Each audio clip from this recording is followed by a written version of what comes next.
পদত্যাগ করতে পারেন উপদেষ্টা আসিফ মাহমুদ এবং উপদেষ্টা নাহিদ ইসলাম।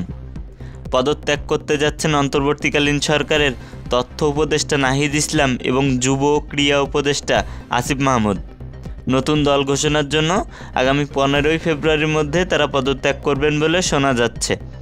বৃহস্পতিবার 30 জানুয়ারি এক প্রতিবেদনে এ তথ্য জানিয়েছে আমার দেশ তাদের প্রতিবেদনে উল্লেখ করেছে, জুলাই বিপ্লবে নেতৃত্ব দেওয়া ছাত্র জনতার নতুন রাজনৈতিক দল আত্মপ্রকাশ করতে যাচ্ছে।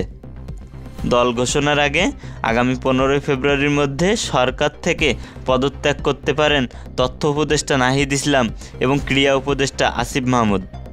আগামী জুন মাসে পদত্যাগ করতে পারেন সরকারের আরেক উপদেষ্টা মাহফুজুল আলম।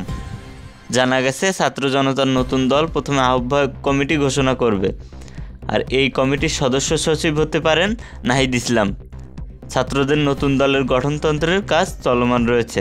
ছাত্রদের নেতৃত্বে নতুন রাজনৈতিক দল আসছে এমন গুঞ্জন বেশ কিছুদিন ধরে নানা মহলে চর্চিত হচ্ছে।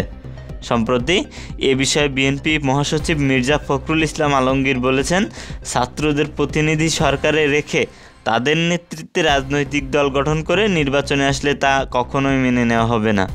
এরপর উপদেষ্টা নাহিদ ইসলাম এ প্রসঙ্গে গণমাধ্যমে বলেন, তিনি রাজনৈতিক দলে যোগ দিলে সরকার থেকে বের হয়ে যাবেন।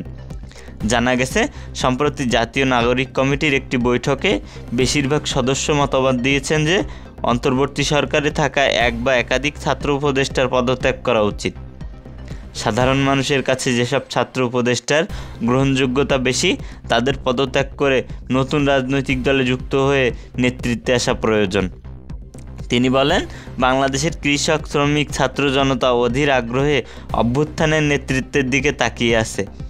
যেভাবে ফ্যাসিস্ট খুনি হাসিনাকে নামিয়েছে, তেমনিভাবে রাষ্ট্রের প্রতিটি ক্ষেত্র থেকে ফ্যাসিস্টদের দোসর ও সহযোগীদের তাড়িয়ে মানবিক মর্যাদা সম্পন্ন কল্যাণকামী রাষ্ট্র গঠন করবে ছাত্র সমাজ। উল্লেখ্য, আগামী 15ই ফেব্রুয়ারির মধ্যে দল ঘোষণা করতে চায় গণঅভ্যুত্থানের নেতৃত্বদানকারী শিক্ষার্থীদের সংগঠন জাতীয় নাগরিক কমিটি ও বৈষম্য বিরোধী ছাত্র আন্দোলন। নতুন দল ঘোষণার আগে 24 দফার ইশতেহার তৈরিতে কাজ করছেন তারা। এজন্য 17 সদস্যের একটি কমিটি কাজ করছে বলে জানা গেছে।